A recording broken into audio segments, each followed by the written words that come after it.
Hoy nos vamos a meter de lleno en un texto que en realidad nunca debió ver la luz, las Meditaciones de Marco Aurelio. Es que no es un libro, esa es la cosa. No, para nada. Es el diario personal del que era, pues, el hombre más poderoso del planeta en su época. Unas notas para sí mismo. Exacto. Unas notas escritas además en mitad de una campaña militar, básicamente intentando no volverse loco y ser una persona decente. Y esa es la clave de todo. Nuestra misión aquí es escarbar en esas notas y sacar la sabiduría práctica. No vamos a ponernos en plan académico, no. No, nada de filología clásica. La idea es intentar entender qué lecciones se daba a sí mismo un emperador para gestionar el estrés, la frustración, el poder. Y lo que sorprende es lo mucho que resuenan hoy, casi 2000 después. Sobre el cosmos ni nada de eso. No, para nada.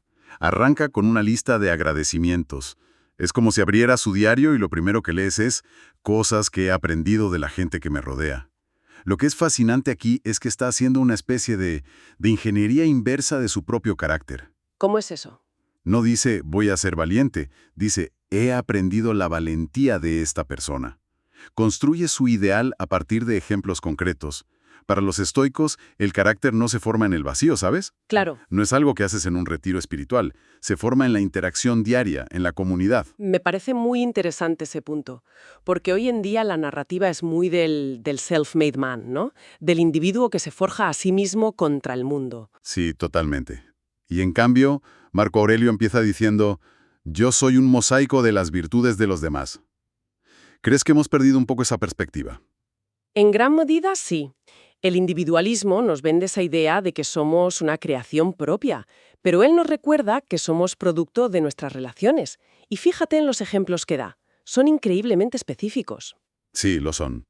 De su abuelo Vero, por ejemplo, dice que aprendió el buen carácter y la serenidad. De su madre, la generosidad y la abstención no solo de obrar mal, sino incluso de que se te pase por la cabeza. Es que no se queda en la teoría, es muy práctico. De su preceptor, Rústico, dice que aprendió algo muy concreto, la importancia de reconciliarse con los que nos han ofendido y molestado, tan pronto como quieran retractarse. Que eso es un manual de instrucciones para no guardar rencor. Totalmente. Absolutamente. Pero hay una lección que a menudo pasa desapercibida y que para mí es la joya de la corona de esta sección, porque lleva la filosofía a la microinteracción. A ver. La que aprende de Alejandro el Gramático. Le enseñó a no reprender con injurias a los que han proferido un barbarismo. O sea, traducido al siglo XXI, a no saltarle a la yugular a alguien en redes sociales por una falta de ortografía. Exactamente. Justo eso. No se trata de hacerle sentir estúpido, sino de introducir la corrección de forma elegante, como parte de la conversación. Claro. Es la diferencia entre decir, eso no se dice así, ignorante, y, ¿te refieres a esto? Curiosamente esa palabra. Es filosofía aplicada a no ser un cretino en el día a día. O sea que el estoicismo no es solo para afrontar una plaga o una guerra, ¿No? sino también para saber cómo responder a un email mal redactado sin quedar como un aborde. Precisamente. Muestra que la filosofía no es algo reservado para grandes dilemas, sino una guía para cada momento. Empezar por los demás es un acto de humildad y una declaración de intenciones. Es como decir, quiero ser la suma de estas buenas cualidades que he visto en otros. Y esa es la base sobre la que construirá todo lo demás. Vale, tenemos la base. Un carácter forjado a partir de lo mejor de los demás. Pero claro, esa gente de la que aprendes, a veces, también te saca de quicio. Claro. Y aquí es donde Marco Aurelio pasa al núcleo de su práctica, el dominio de lo que él llama el guía interior. Y su método es, cuanto menos, peculiar. ¿Te refieres a la famosa meditación matutina del libro 2? Es una de las ideas más potentes y, a la vez, más malinterpretadas del estoicismo. Es que es brutal. Se levanta y lo primero que se dice a sí mismo es, al despuntar la aurora, haz estas consideraciones previas. Me encontraré con un indiscreto, un ingrato, un insolente, un envidioso, un egoísta. Que suena terrible, ¿verdad? A primera vista suena a que te estás amargando el día antes, un pesimismo, Terrible. pero es todo lo contrario. Es una preparación mental, una especie de vacuna psicológica. ¿Una vacuna? Sí, es como un deportista visualizando la carrera, incluyendo los momentos difíciles para que no le pillen por sorpresa. Esa es la versión de hace 2000 años de prepararte mentalmente para ese email pasivo-agresivo que sabes que te va a llegar. O para el atasco de la M30. O para el tráfico de la M30, o para la reunión con ese cliente que siempre pone pegas. No te sorprende. Y como no te sorprende, no reacciona tu parte más visceral. O sea que, para que lo entendamos, no se trata de ser una cínica que piensa que todo el mundo es idiota, sino de tener un plan mental para que el idiota de turno no te arruine el día. ¿Es esa la idea? Exacto. El objetivo no es esperar lo peor, sino no ser desestabilizado por las acciones de otros. Porque él llega a la conclusión de que el problema no son las cosas que pasan. Claro. El problema es lo que pensamos sobre esas cosas. Hay una frase en el libro cuarto que lo resume todo. Las cosas no alcanzan al alma, sino que se encuentran fuera. Y las turbaciones surgen de la única opinión interior. Y luego lo remata con esa bomba. El mundo, alteración. La vida, opinión. Ahí está. La vida, opinión es muy potente. Pero, seamos sinceras, suena más fácil decirlo que hacerlo.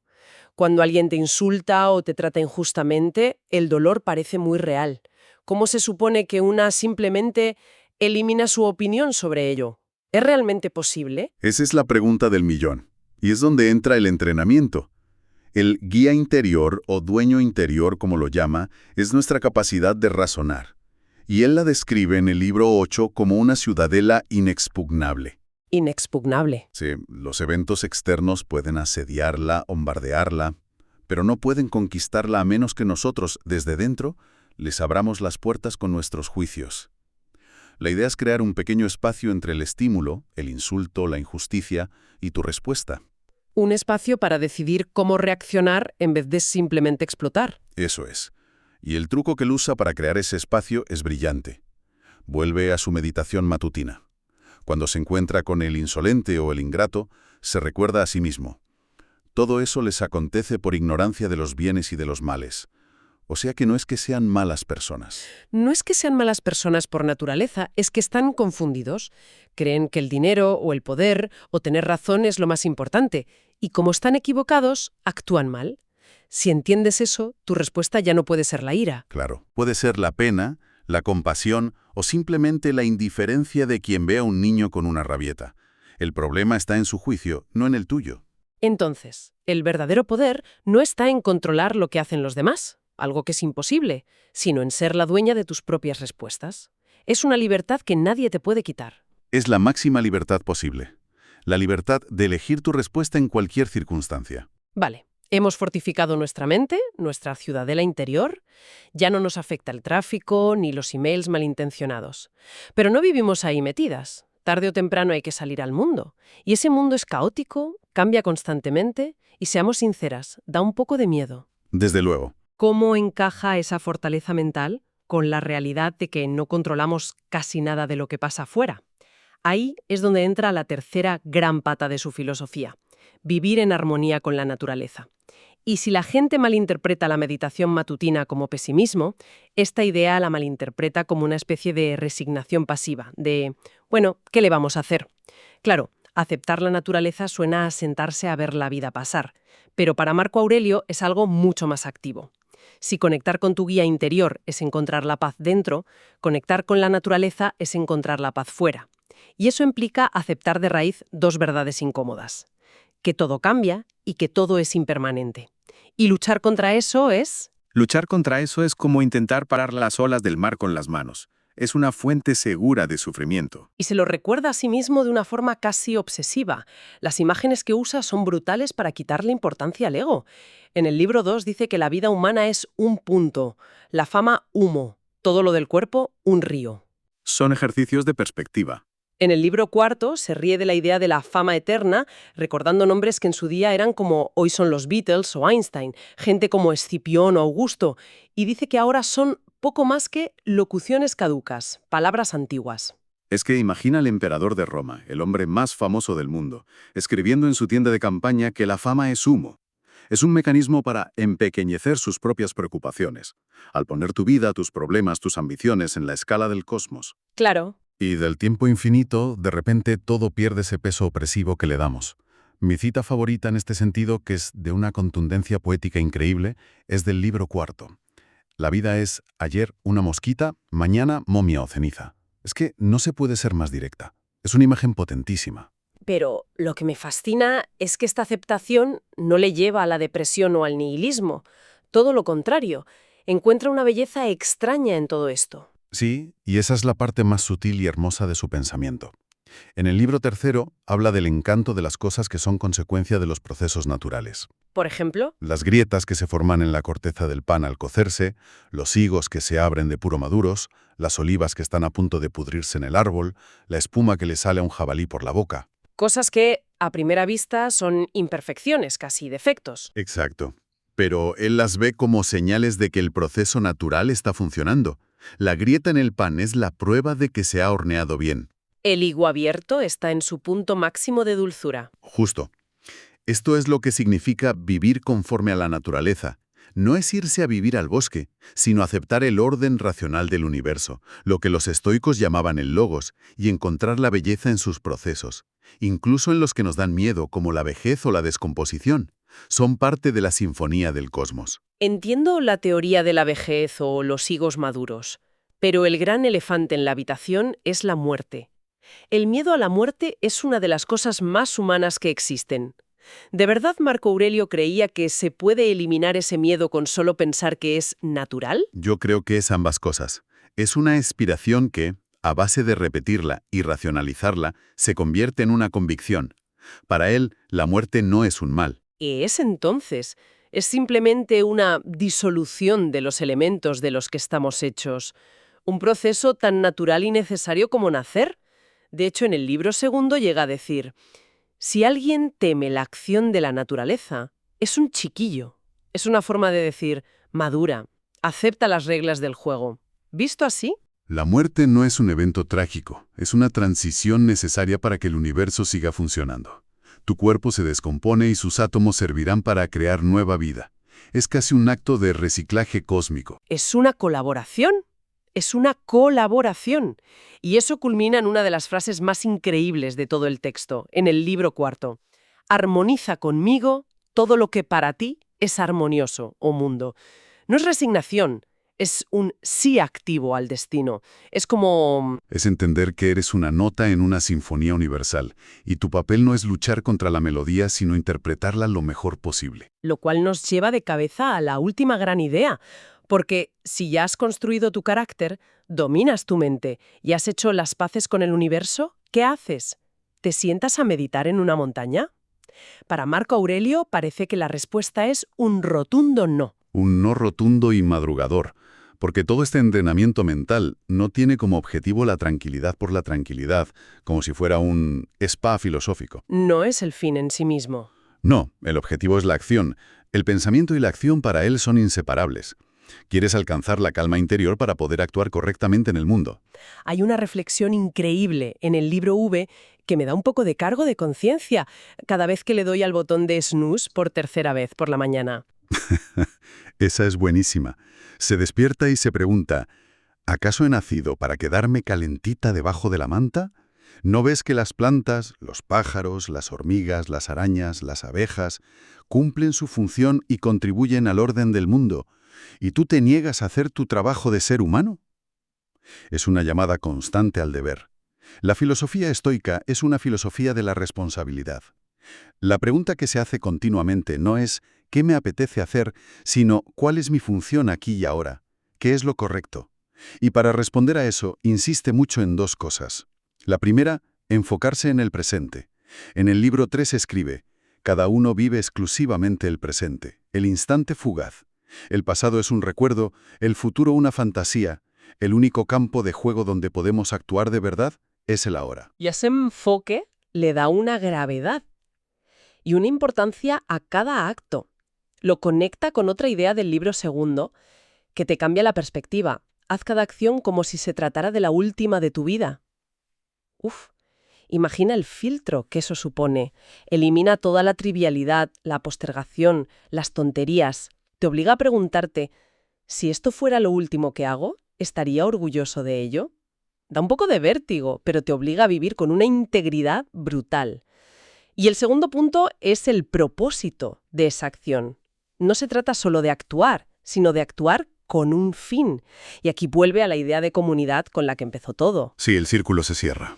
El objetivo final de toda acción es el bien común. La analogía que usa en el libro sexto es perfecta y muy sencilla. Lo que no beneficia al enjambre tampoco beneficia a la abeja. Nuestro bienestar individual es inseparable del bienestar colectivo. El sálvese quien pueda, que vemos tan a menudo. Y así es como se une todo. Al dominar nuestro guía interior, nos liberamos de las pasiones, la ira, la envidia, la codicia, que nos hacen egoístas.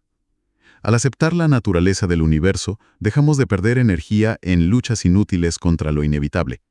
¿Y qué nos queda? Pues quedas libre. Quedamos libres, y con toda nuestra energía disponible para cumplir nuestra función como seres sociales, como ciudadanos del mundo, que es contribuir al bienestar de los demás. El pensamiento correcto te libera para la acción correcta. Entonces, si recapitulamos el viaje que nos propone Marco Aurelio, empezamos por la humildad, construyendo nuestro carácter a partir de las virtudes que vemos en los demás. Luego nos retiramos a nuestra ciudadela interior, entendiendo que la verdadera libertad no está en cambiar el mundo, sino en gobernar nuestra mente. Desde esa fortaleza hacemos las paces con el mundo exterior, aceptando el cambio y la impermanencia como la melodía del universo. Y finalmente canalizamos toda esa libertad y esa paz en la acción, en cumplir con nuestro deber para con el enjambre en cada momento, como si fuera el último. Creo que la razón por la que este texto sigue vivo 2000 años después, más allá de la potencia de sus ideas, es su absoluta autenticidad. Esto no es un filósofo predicando desde una torre de marfil. No, No es un libro de autoayuda escrito desde un chalet en la playa. para nada. Es el hombre más poderoso de su tiempo, lidiando con una guerra brutal en la frontera, con una plaga que estaba diezmando el imperio, con la traición de uno de sus generales más cercanos. Y con sus propias debilidades. Y con sus propias debilidades y frustraciones. Es un documento profundamente humano. Es un hombre recordándose a sí mismo, día tras día, en las peores circunstancias imaginables, cómo ser una buena persona. Y eso nos lleva a un último pensamiento, a una imagen final que lo cambia todo. El texto termina con una nota escueta, casi un apunte logístico. En Carminto. Sí. Y Carnunto no era un palacio en Roma. Era un campamento militar fortificado en la frontera del Danubio, en mitad de una campaña de años contra las tribus germánicas.